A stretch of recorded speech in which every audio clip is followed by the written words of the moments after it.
নমস্কার বন্ধুরা, আশা করি সবাই ভালো আছেন। আমিও ভালো আছি, কিন্তু আজ সকাল সকাল ছাদে এসে এমন কিছু জিনিস দেখলাম যেটা দেখে আমার মনটা খুবই ভারাক্রান্ত। তাই ভাবলাম যে আপনাদের সাথে এই বিষয়টা আমার শেয়ার করি। দেখুন, আমি কিছুদিন আগে আপনাদেরকে মৌমাছি দেখিয়েছিলাম যে কিভাবে মৌমাছি ফুল থেকে মধু সংগ্রহ করে, এবং আমি এটাও দেখিয়েছিলাম যে আমার একটা খালি মৌয়ের বাক্স রয়েছে। তো যাই হোক, এখন আমি একটি মৌমাছির পরিবার পেয়েছি, কারণ ওরা দলবদ্ধভাবে থাকে, তো সেটা আমার কাছে এখন রয়েছে। তো এর আগেও আমার কাছে মৌমাছি ছিল, এর আগেও এই ধরনের সমস্যার সম্মুখীন হয়েছি। তো আজ সেই সমস্যা আবার পুনরায় আমার কাছে আসার জন্য আপনাদেরকে এই ধরনের ভিডিওটা দেখানোর চেষ্টা করছি। মৌমাছি এরা এতটাই পরায়ণ হয়, মানে এরা কর্ম ছাড়া অন্য কিছু বোঝে না। তো এদের কর্ম করার যে প্রবণতা, সেটা যদি আপনারা দেখেন অবাক হয়ে যাবেন। এরা মৃত্যুর সময় পর্যন্ত এদের কাজ কিন্তু থামায় না, কাজ চালিয়ে যায়। তো এবং এরা যখন যেই জায়গায় মধু সংগ্রহ করতে যায়, সেই জায়গাতে মধু পাওয়া যাচ্ছে এটা জানায় কিভাবে না, এদের নিজেদের পেছন বা পশ্চাৎ ভাগটাকে নাড়িয়ে এরা বুঝিয়ে দেয় যে কোন দিকে মধু পাওয়া যাচ্ছে বা কোথা থেকে মধুটা অন্যান্য মাছিরা নিয়ে আসছে, এবং সেইখানে এরা সবাই গিয়ে সেখান থেকে মধু সংগ্রহ করে। ফলে কি হয়, ধরুন কোনো একটি খেতে গিয়ে এরা মধু সংগ্রহ করছে, তো এখানে এসে এরা সেই সিগন্যাল দিল যে এই খেতে গিয়ে মধু পাওয়া যাচ্ছে। মনে করুন কোনো ব্যক্তি সেই খেতে তার কীটনাশক স্প্রে করলো, তখন কি হবে না, সেই খেতে যত মৌমাছি মধু সংগ্রহ করতে যাবে সবাই কিন্তু সেই কীটনাশক পান করবে, এবং এসে কীটনাশক পানের ফলে সেই সমস্ত মৌমাছি কিন্তু মারা যাবে। এবারে আমাদের এখানে যে সমস্ত মধু পাওয়া যায়, অর্থাৎ আমাদের যে সমস্ত সবজি চাষ হয়, যেমন ধরুন তিল, সরষা, এতে বেশি পরিমাণে ফুলের সংখ্যা বেশি হয়। অন্যান্য সবজিও হয়ে থাকে, শসা বলুন, ঝিঙে বলুন, এতে ফুলের পরিমাণ কম হয়। সেই তুলনায় তিল, সরষা, এতে ফুলের পরিমাণ বেশি হয়, ফলে মধুও কী হয়, বেশি হয়ে থাকে। কিন্তু এই মধু কিন্তু আদৌ প্রাকৃতিক নয়। তার কারণ কি না, তার কারণ এতে কিন্তু সবাই কি করছে, কীটনাশক দিচ্ছে, এবং সেই কীটনাশকযুক্ত মধুই কিন্তু এরা কি করছে, নিয়ে আসছে। ফলে এই মধুর গুণমান কিন্তু কম।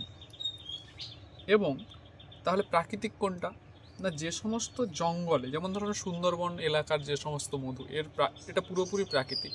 সুন্দরী, গরান, গেঁয়ো, হেতাল, এই সমস্ত গাছ থেকে যে সমস্ত ফুল ফুটে এবং তা থেকে যে মধু সংগ্রহ করে, এগুলো কিন্তু সম্পূর্ণ প্রাকৃতিক মধু।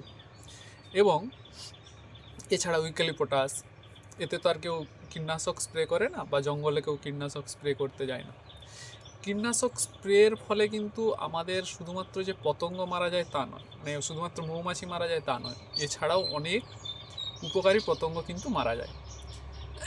কীটনাশক স্প্রে প্রথমত যখন কোনো কিছু পুষ্প ফুটে যায়, সেই সময় কিন্তু কীটনাশক স্প্রে করা চলে না, তবু অনেকে স্প্রে করে। তো স্প্রে করার কিন্তু একটা নির্দিষ্ট সময়ও রয়েছে, যেই সময় স্প্রে করলে আপনার কিন্তু কীটনাশকের যে গুণমান সেটা কিন্তু ভালোভাবে কাজ করবে। যেমন কোন সময় না, সেটা হচ্ছে যে বিকেলের সময় বা বিকেলের পর স্প্রে করলে প্রথমত কি না, আপনার কীটনাশকটা বেশ ভালোভাবে কাজ করবে। দ্বিতীয়ত কি না, যে সমস্ত উপকারী পতঙ্গ রয়েছে তারা কিন্তু পুষ্পতে বা ফুলেতে যায় সকালের সময় থেকে দুপুরের মধ্যে। বিকেলের পর থেকে যে সমস্ত পতঙ্গ পুষ্পতে যায় তারা কিন্তু অপকারী পতঙ্গ।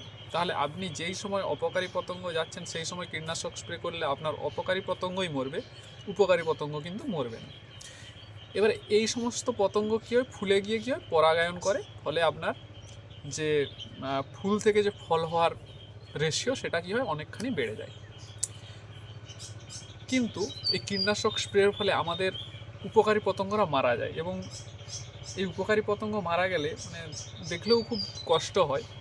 তো আপনাদের এখানে যাদের মৌয়ের বাক্স রয়েছে, তারাই বুঝবেন যে এই সমস্ত পতঙ্গ যখন মারা যায় কতটা খারাপ লাগে।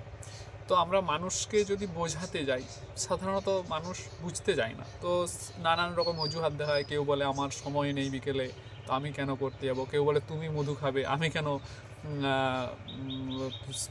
আমার ফুলে স্প্রে করব না। তো এই সমস্ত মানুষদের সাথে তো আর আমরা ডিবেট করতে যেতে পারবো না, বা তাদের সামনে তর্ক করতে যেতে পারবো না। তাই আমার কথা যে সমস্ত মানুষরা শোনে তাদের কাছে এই উপস্থাপন আমার পেশ করি, তাদের কাছে ভালো লাগে তাদের হয়তো, কারণ আমি দেখেছি আমার ছাদের যে সমস্ত ভিডিও দেই তা অনেকেই শোনে। তো সেই হিসাবে আমি সেই জন্যই আপনাদের কাছে এই ভিডিওটা নিয়ে আসলাম, যেটা দেখে আপনারা এই বিষয়গুলো জানতে পারবেন।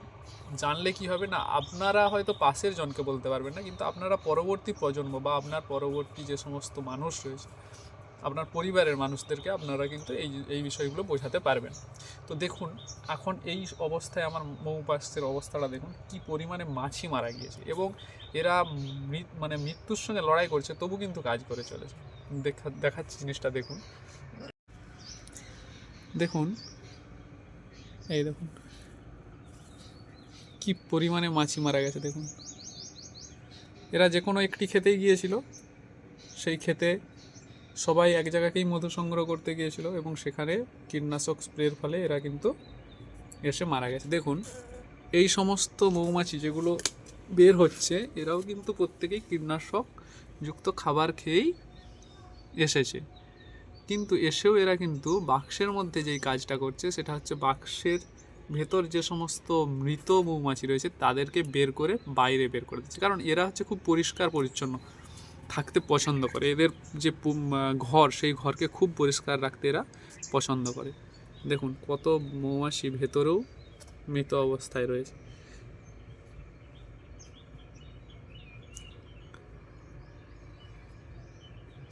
যাই হোক, আমাদের কাছে এই পতঙ্গের প্রাণের মূল্য হয়তো খুবই অল্প মনে হতে পারে, কারণ এখনকার দিনে যেখানে মানুষের প্রাণের মূল্য নেই, সেখানে আর পতঙ্গের মূল্য কতখানি। তবু যাদের কাছে এই পতঙ্গদের মূল্য রয়েছে তারা অবশ্যই এই বিষয়গুলো মাথায় রাখবেন, এবং আপনাদের যে সমস্ত পরিবারের মানুষজন রয়েছে তাদেরকে বোঝাবেন। কারণ দেখুন এটা হচ্ছে যে আমি কোনো জ্ঞান বা উপদেশ আপনাদেরকে দান করছি না, এটা একটা বলতে পারেন শিক্ষা আপনাদের কাছে আমি উপস্থাপন করছি, যেই শিক্ষাটা কিন্তু আপনাদের বা আমাদের প্রজন্মকে, আমাদের পরিবেশকে রক্ষার স্বার্থে কাজ দেবে। পরিবেশ রক্ষার স্বার্থে অনেক কিছুই রয়েছে যেগুলো আমরা জেনেও আমরা কিন্তু করে উঠতে পারি না। যেমন বৃক্ষছেদন, প্রচুর পরিমাণে বৃক্ষছেদন হচ্ছে, আমরা কিন্তু তার কোনো রকম সৎ যে উপায়, সেই উপায় কিন্তু আমরা বের করতে পারছি না, বের করতে পারলেও সেই উপায় আমরা ব্যবহার করছি না। আবার কি রয়েছে, ধরুন কীটনাশক বা রাসায়নিক, আমরা জানি যে রাসায়নিকের ফলে যে সমস্ত শস্য উৎপাদন হচ্ছে তা কিন্তু পুরোপুরিভাবেই ক্ষতিকর। তো আমরা তবুও সেই রাসায়নিকযুক্ত খাবারই কিন্তু খেয়ে চলেছি, এবং রাসায়নিক স্প্রে করে রাসায়নিকের সাহায্যে কিন্তু আমরা চাষবাস চালিয়ে চলেছি। আমরা ছোটোবেলায় পড়েছিলাম সবুজ বিপ্লব। সবুজ বিপ্লব কি না, এই রাসায়নিক ব্যবহারের ফলে কী হয়েছিল না, আমাদের শস্য উৎপাদন অনেকখানি বেড়ে গিয়েছিল। কিন্তু শস্য উৎপাদন যেমন বেড়েছে, তার সাথে সাথে আমাদের শরীরের ইমিউনিটি পাওয়ার কমে এসেছে। দ্বিতীয়ত কি না, আমাদের যে রোগের পরিমাণ, সেই রোগের পরিমাণও কী হয়েছে, অনেকখানি বেড়ে গিয়েছে, এবং তার প্রধান কারণ কিন্তু এই রাসায়নিকযুক্ত খাবার আমরা কি করছি না, গ্রহণ করছি। এই রাসায়নিকযুক্ত খাবার গ্রহণের ফলেই কিন্তু আমাদের এই সমস্ত জটিল রোগের সম্মুখীন হতে হয়েছে। এই রাসায়নিক পদার্থ ব্যবহারের যে খারাপ দিক রয়েছে সেটার সম্পর্কে কিন্তু কোনো রকমভাবে প্রচার হবে না। তার কারণ কি না, তার কারণ হচ্ছে এই রাসায়নিক পদার্থ বিক্রি, তার সাথে মেডিসিন বিক্রির একটা বিশাল বড় সম্পর্ক রয়েছে। আপনি রাসায়নিক পদার্থ যে সমস্ত দোকানে বিক্রি হচ্ছে, কি পরিমাণে একটা মুনাফা কোথায় যাচ্ছে, সরকারের কাছে যাচ্ছে, এবং কি না এই সমস্ত ব্যবসাদারের কাছে যাচ্ছে। ফলে কি হচ্ছে না, যেখান থেকে সরকার বা কোনো ব্যক্তি প্রচুর পরিমাণে অর্থ লাভ করতে পারছে, সেই বিষয়ে কিন্তু কখনোই কোনো মানুষ আপনাদেরকে বলবে না যে এটার অপকারিতা কতখানি। তো যাই হোক, ভালো থাকবেন সবাই, সুস্থ থাকবেন।